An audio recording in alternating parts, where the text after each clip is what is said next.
Each year, Microsoft Research hosts hundreds of influential speakers from around the world, including leading scientists, renowned experts in technology, book authors, and leading academics, and makes videos of these lectures freely available.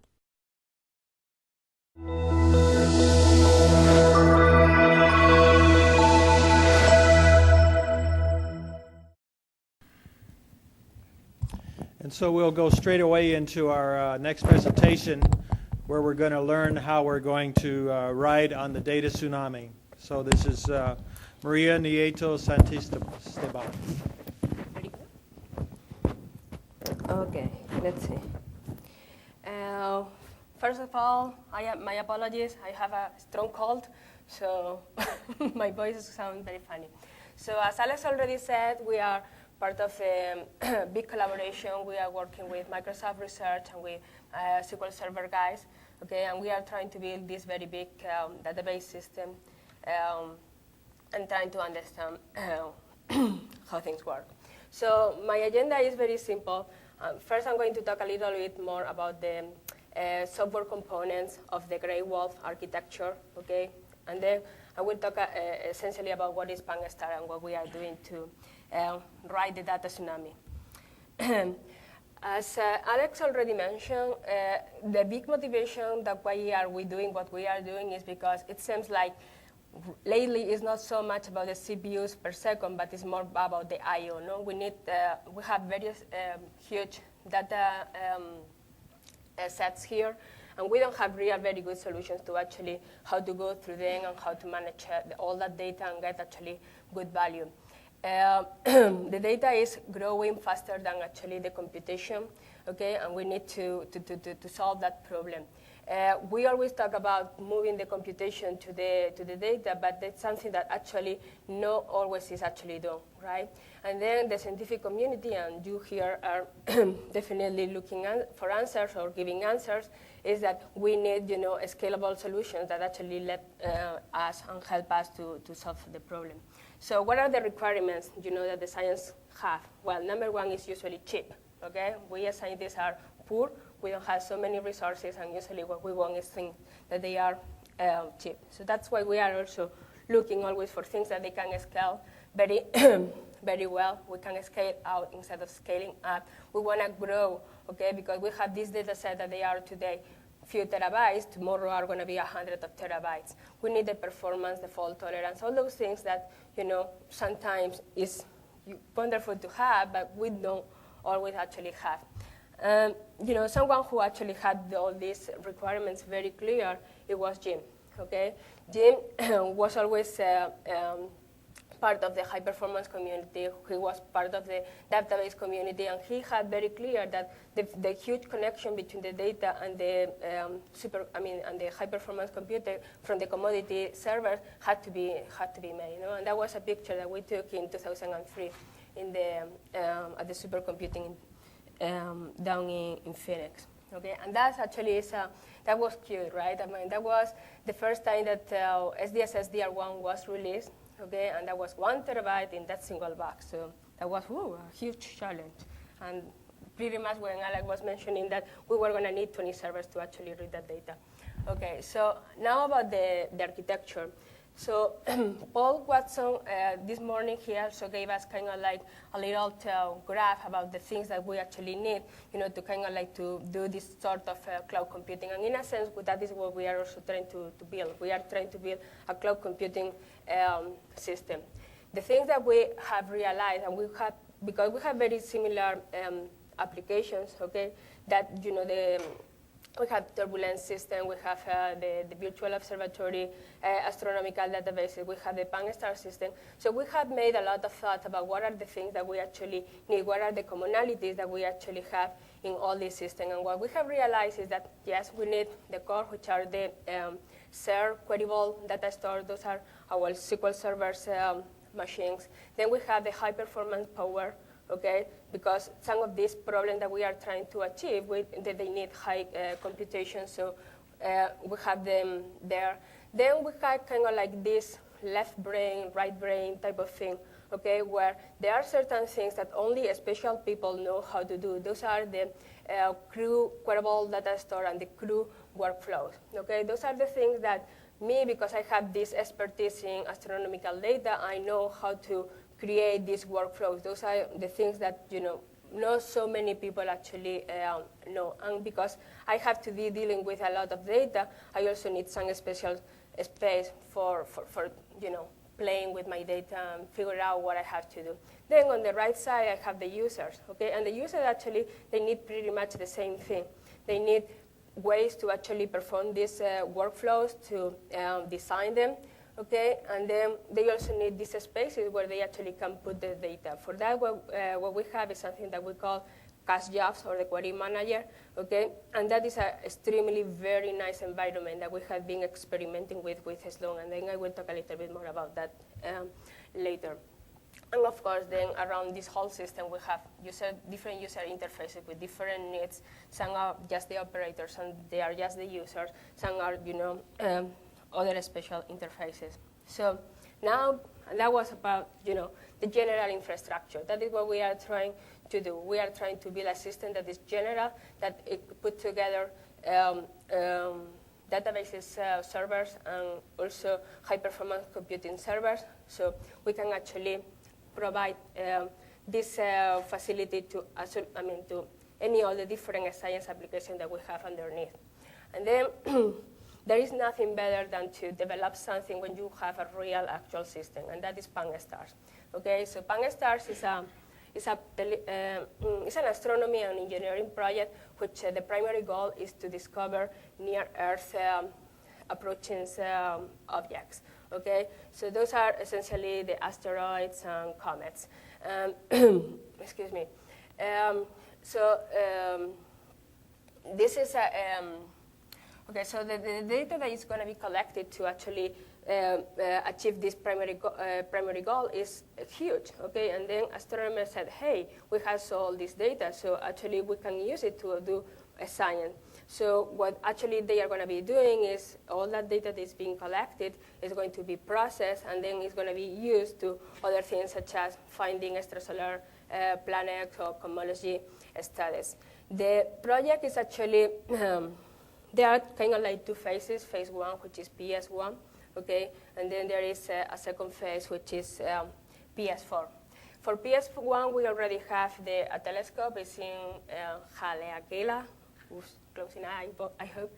Okay, it is operating. It has a 1.4 gigabyte pixels camera, and it's going to be doing pretty much 2/3 of the scale, about 3 times per month. Okay, and at the end, it should be starting pretty soon. No, probably not at the end of this. At the end of this year, but probably sometime soon next year. Okay, the data that is collecting is about 1 petabyte per year. Okay, that is the image data. But when we transform that data into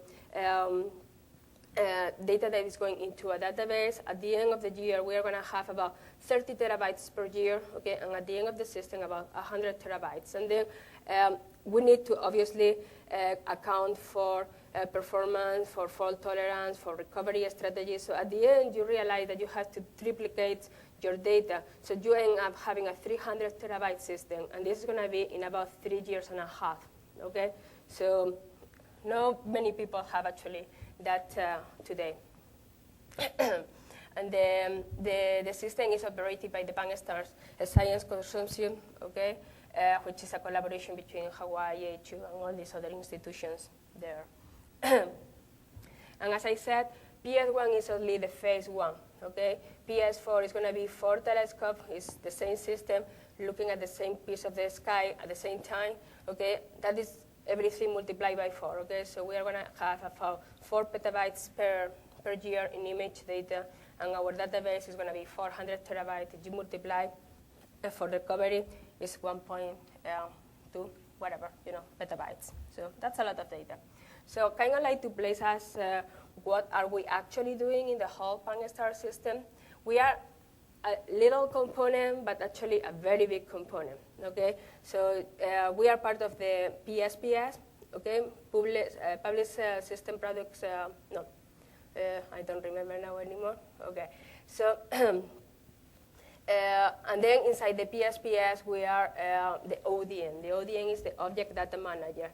okay, which is the system that is going to build the 100 terabyte database. Then aside, we have other components, which are like the moving object pipeline and subsystem and the IPP, image processing pipeline. And then inside the PSPS, we have also some other components that they are going to help to integrate with the ODM, but without having to be, actually tied. So kind of like to make a loose interface there. So this is what we are. That was what we are right now. And where are we coming from? We are coming from a Sky server and from the experience of the Sloan databases. Okay, this was extremely very successful. Well, it is still a very successful project, not only for actual astronomers, but also for people, that access this site and make their own queries. A lot of success in the in students and so on. Okay, and I'm gonna grab some water.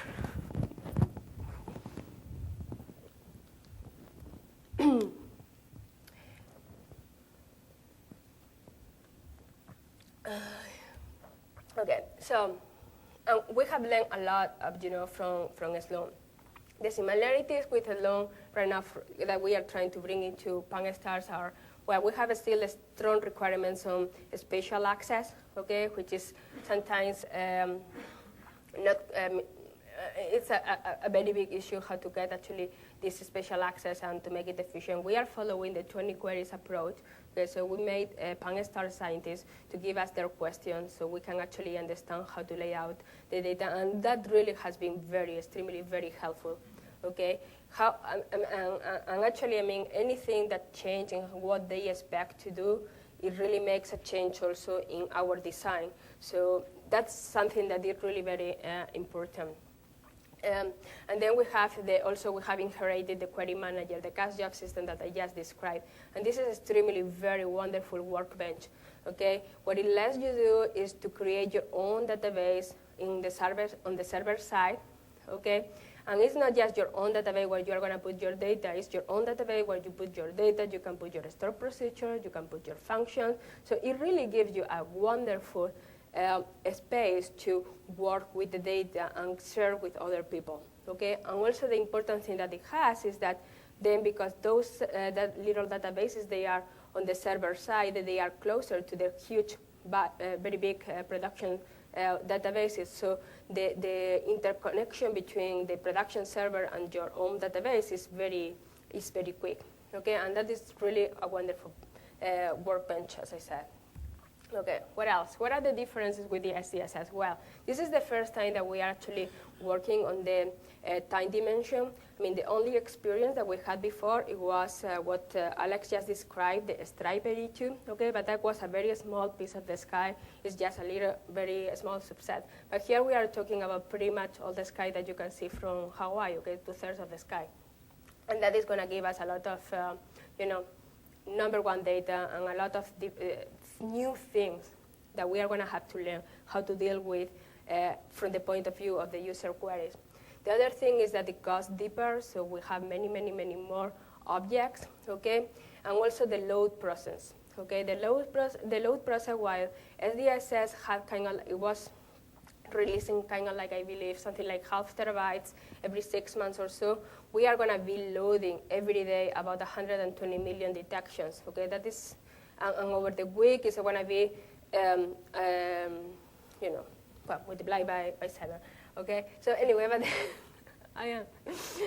Anyway, but the important point I'm trying to make is that, this is something that we didn't face before. We didn't have, the loading process that we had before it was kind of like we load and then later we release, okay? But now we have, at the same time that we load every week, we have to actually release this new data. And the data is coming to the same place in the sky, okay? So that is giving us a lot of headaches, to say in a soft way, right, about how we index, how we create those databases and so. And the other big difference with Sloan is that Sloan was about 7 terabytes, okay, and we are going to be 100 terabytes. So that's a huge difference. And this is pretty much the the size of the table that we are dealing with. And what we can see here is that just the first year, we have just a single table that is bigger than the whole Sloan survey, okay? So the first thing that, of course, you have to do is you have to call for distributing your data, okay? You have to split your data. In order to do that, what we are doing is we are distributing the data across slices, okay? And we are using spatial information. Again, what we are trying to do is to create kind of like little servers, little databases that they are self-contained, so you can do things in parallel in each of those servers. Okay, you can load the data, you can do joins the data, everything that is isolated. I mean, astronomical data has the advantage and the disadvantage sometimes that you can actually spatially partition your data, and that's good, okay? The disadvantage is that then you also have to deal with boundaries, okay? And to deal with those boundaries is not always very, very easy. So you have to go through approaches of either replicate everything, and then it's easy, but you cannot always replicate everything, of course, and you have to create buffers, and then you have to have into account, anyway. So about some design decisions is we had to kind of like isolate what we call object databases, okay? We call that kind of like the main database, and then we have the slices databases, which are the detections databases that we isolate in the slices. You also have to do some sort of replication. You had to kind of like carry your detections along with your objects. Okay, so those are things when you are trying to design this sort of system that, thanks because we had the 20 queries, we actually understand how to split, how to distribute the data. And this is just a picture, ugly picture, of how we are actually doing. No? So essentially what we have is this object, the PS1 is the main database, okay? And that has the full copy of the object table and the metadata. Okay, and then we had in the slides we have split those things, especially distributed, okay, where we have the objects and we have the detections, okay, and also a replica of the metadata.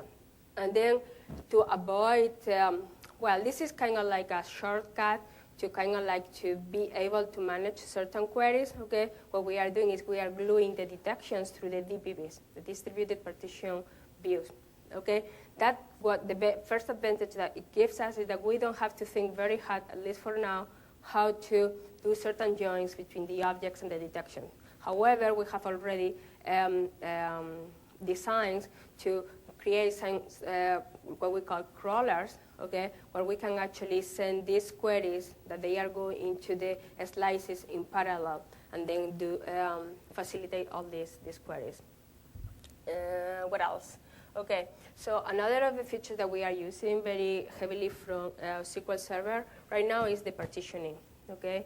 And one approach first is that we, each of in the main database, okay, what we do is kind of like we partition one of these slices and we put it into one full server, okay? Those are the objects, and then along with the detections. And these tables are, when I mean partition here is range partition. If people who are familiar with SQL Server probably know what I'm talking about. And we do the same thing across the slices. That gives us a lot of very good fast I/O performance, which is essential in this huge, how to manage these huge databases. The other thing that we are doing is, so we have all these huge data, okay, databases.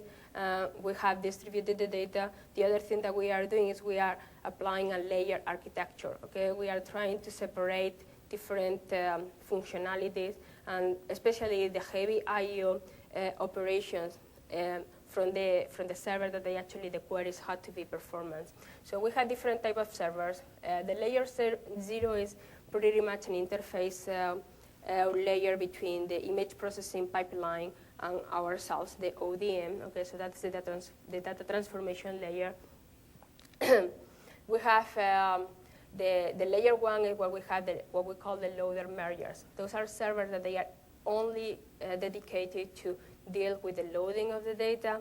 and to do the re-indexings of the data and merging the data, which is a really very challenging operation where we are trying to, upload every single week, every single day, 120 million detections. The layer 2 is what we call the production servers. Okay, those are the slices and the head servers. Okay, that they are gonna that they contain the actual data that and they are gonna be supporting the user queries.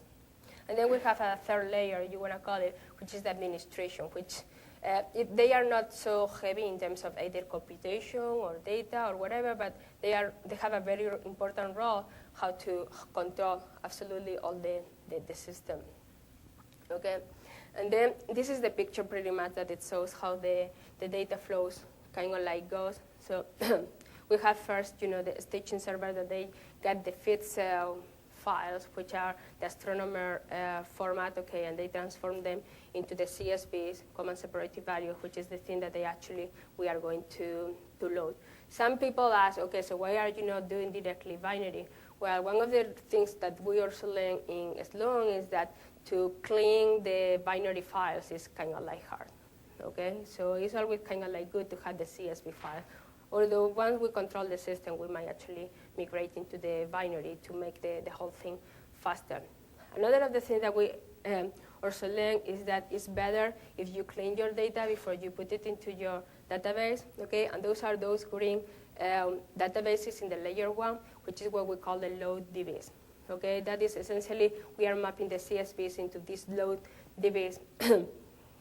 We clean the data. If there are things that they actually don't work, then we reject them, and they go back to the image processing pipeline and give the data back to us.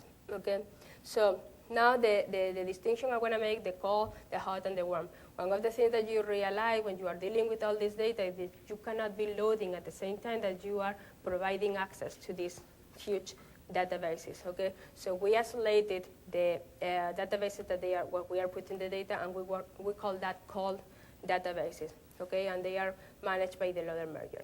Then the next thing, those cold databases, they had to go to the production servers. Okay, those are the slices and the heads. Okay, and those things, because we need to provide fault tolerance. Okay.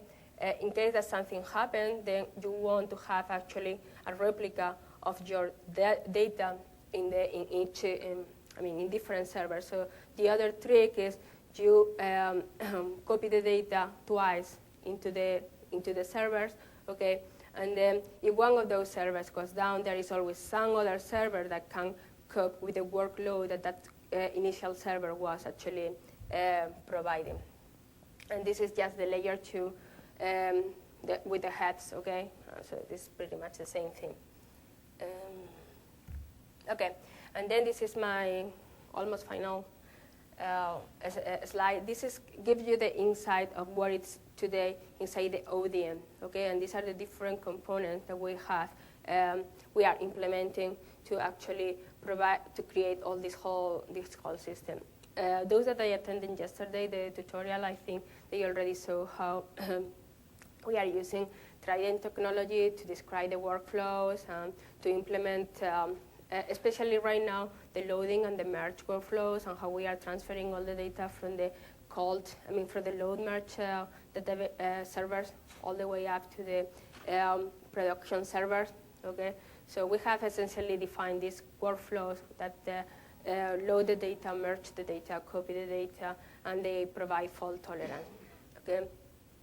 Then we have also services that they are looking after the health of the system, okay? And they see how they are, whether or not your cluster is working correctly, whether or not you are getting the performance that you actually are expecting, and so on. And then when it is in the cloud is this separation that we are trying to make between the hot and the warm and the cache job system and the cold, okay? So in the cloud, what we have is the users, the astronomers, we actually don't like clouds, right? Okay, they can access their data through the cache job system, the query manager, okay? And they get direct access into the deployed databases and then from there, but they don't actually see them directly, okay? And from, excuse me, And from there, they can get their data, they can download the data, they can upload their data, they can do a lot of things. The conclusions are, well, conclusion summary, okay, is that obviously, Pan-STAR is going to be about 20 times bigger, than the SDSS, and that was a 10-year project, and we are going to try to do this in 10 days, the same amount of data. Okay, we cannot obviously use the monolithic approach. We have to distribute the data, and we are trying to approach this the solution to this problem using SQL Server 2008 and implementing workflow systems, and so using a lot of the Microsoft technology.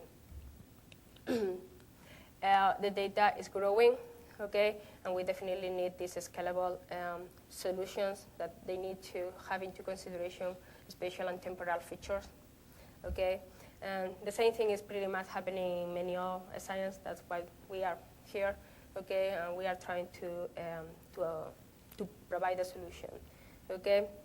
The 100 terabytes pattern is pretty common, okay, so it's not like we are the only ones doing this whole thing, and that's it, okay. Thank you.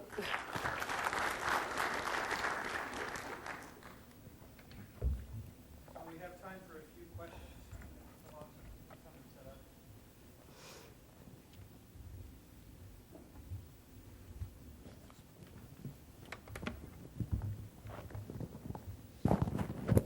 So we always hear this, is that on? I don't know that this is on, but I'll speak anyway. We always hear this admonition to bring the computing to the data, but that really depends on a system where you're using a single data source. So what would you do, for example, if you wanted to integrate observations from some other astronomical mission into the analysis? Because those data are not going to be in the same location. Well, okay, so yeah, that is what I call the big fish called the small fish, right?